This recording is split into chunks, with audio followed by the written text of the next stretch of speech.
ഇപ്പോൾ തത്സമയ ദൃശ്യങ്ങളാണ്. ഐഷത്തുൽ ഷംന ചേരുന്നുണ്ട്. ഷംന, ഇതിപ്പോൾ രാഹുൽ ഇത് എവിടെയാണ് ഷംന? ഉന്മേഷ്, അത് തന്നെയാണ്. രാഹുൽ എന്തായാലും തിരിച്ചെത്തി വോട്ട് ചെയ്തിരിക്കുന്നു. പക്ഷെ എങ്ങോട്ടാണ് പിന്നെയും വീണ്ടും ഒളിവ് ജീവിതത്തിലേക്ക് തന്നെ പോയോ എന്നതിനാണ് ഇനി ഉത്തരം കിട്ടേണ്ടത്. കാരണം രാഹുൽ വോട്ട് ചെയ്ത് മടങ്ങിയതിനു ശേഷം MLA ഓഫീസിൽ എത്തിയിട്ടില്ല, രാഹുലിന്റെ ഫ്രണ്ടിൽ എത്തിയിട്ടില്ല. മറിച്ച് പിന്നീട് എങ്ങോട്ട് പോയി എന്നതാണ് ഇനി ഉയരുന്ന ചോദ്യം. എന്തായാലും വലിയ ഒരു സുരക്ഷ തന്നെയാണ് പോലീസിന്റെ ഭാഗത്ത് നിന്നുണ്ടായിരുന്നത്. വനിതാ പോലീസ് അടക്കം ക്യാമറയ്ക്ക് മുമ്പിൽ നിന്ന് രാഹുലിന് ഒരു സുരക്ഷ ഒരുക്കുന്ന കാഴ്ച തന്നെയായിരുന്നു ഉണ്ടായിരുന്നത്.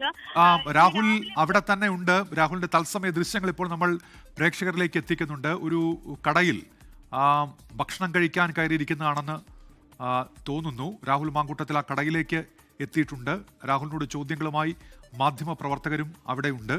എന്ന് വെച്ചാൽ രാഹുൽ വന്ന പോലെ ആ ഒളിവിടത്തിലേക്ക് മടങ്ങുന്നില്ല എന്നുള്ളത് ഇപ്പോൾ വ്യക്തമാകുന്നു. അവിടെ എത്തി പരസ്യ പ്രതികരണങ്ങൾക്ക് മുതിരുന്നുണ്ട്.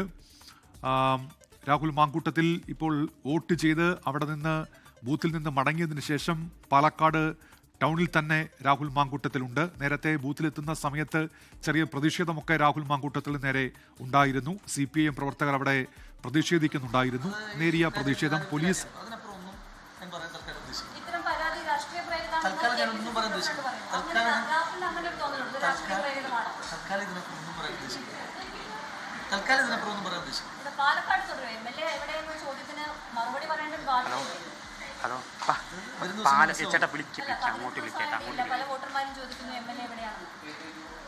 ഞാൻ ഇത്ര ഇന്ന് പറയാൻ ഉദ്ദേശിക്കുന്നു. ഇതിനപ്പുറവും ഇപ്പുറവും ഇപ്പോ ഇതിനപ്പുറം ഒന്നും എന്നിൽ നിന്ന് കിട്ടില്ല.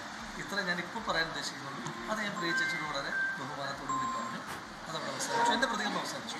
ബാക്കിയൊക്കെ ഇനി നിങ്ങൾക്ക് സ്പെക്കുലേറ്റ് ചെയ്യാം, ആൻറ്റിസിപ്പേറ്റ് ചെയ്യാം, പ്രൊപ്പഗേറ്റ് ചെയ്യാം. അതെല്ലാം നിങ്ങളുടെ ഇഷ്ടം. എനിക്ക് പറയാനുള്ളത് ഞാൻ പറഞ്ഞു.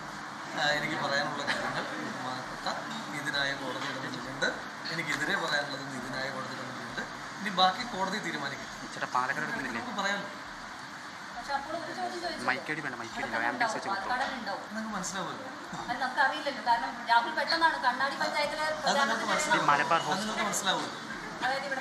നിങ്ങൾക്ക് മനസ്സിലാവുമല്ലോ. വരും ദിവസങ്ങളിൽ തന്നെ മനസ്സിലാവുമല്ലോ.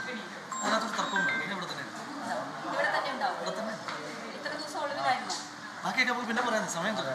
ശരി. ഇപ്പോൾ രാഹുൽ മാങ്കൂട്ടത്തിൽ പറയുന്നത് ഇനി ഇവിടെ തന്നെ ഉണ്ടാകുമെന്നാണ്. മാധ്യമപ്രവർത്തകരുടെ ചോദ്യം ഇനി ഇവിടെ തന്നെ ഉണ്ടാകുമെന്ന് ചോദിക്കുമ്പോൾ ഇനി ഇവിടെ തന്നെ ഉണ്ടാകും. കാര്യങ്ങളൊക്കെ കോടതി തീരുമാനിക്കട്ടെ. തനിക്കെതിരായ പരാതി, തനിക്ക് പറയാനുള്ള കാര്യങ്ങൾ അതൊക്കെ കോടതിക്ക് മുൻപിലുണ്ട്. കോടതി തീരുമാനിക്കട്ടെ എന്ന് രാഹുൽ മാങ്കൂട്ടത്തിൽ പറയുന്നു. ലാൽ കൃഷ്ണൻ ചേരുന്നുണ്ട്. ലാൽ, വിവരങ്ങൾ. സംഭവമായിട്ട് ബന്ധപ്പെട്ടുകൊണ്ട് നിലവിൽ കോടതി നടപടികളുമായി ബന്ധപ്പെട്ട കാര്യങ്ങൾ പുരോഗമിക്കട്ടെ എന്ന നിലപാടിലാണ് രാഹുൽ പറയുന്നത്. ഈ കോടതിയുടെ മുന്നിൽ തനിക്ക് പറയാനുള്ള കാര്യങ്ങളും മറ്റുള്ളവർക്ക് പറയാനുള്ള കാര്യങ്ങളും, അതായത് പ്രതിഭാഗത്തിന് പറയാനുള്ള കാര്യങ്ങളും താൻ കൊടുത്താണ്. അതായത് വോട്ട് ചെയ്ത് പുറത്തിറങ്ങിയതിനു ശേഷം രാഹുൽ പറഞ്ഞ കാര്യങ്ങളിൽ തന്നെയാണ് രാഹുൽ ഇപ്പോഴും ഊന്നി നിൽക്കുന്നത്. ലോകത്തെവിടെയായാലും ഏത് സമയത്തും 24 വാർത്തകളും ഓഗ്മെന്റഡ് റിയാലിറ്റി പാക്കേജുകളും എക്സ്പ്ലെയിനറുകളും വിശദമായി കാണാൻ ഞങ്ങളുടെ YouTube ചാനൽ നിങ്ങൾക്ക് സബ്സ്ക്രൈബ് ചെയ്യാം.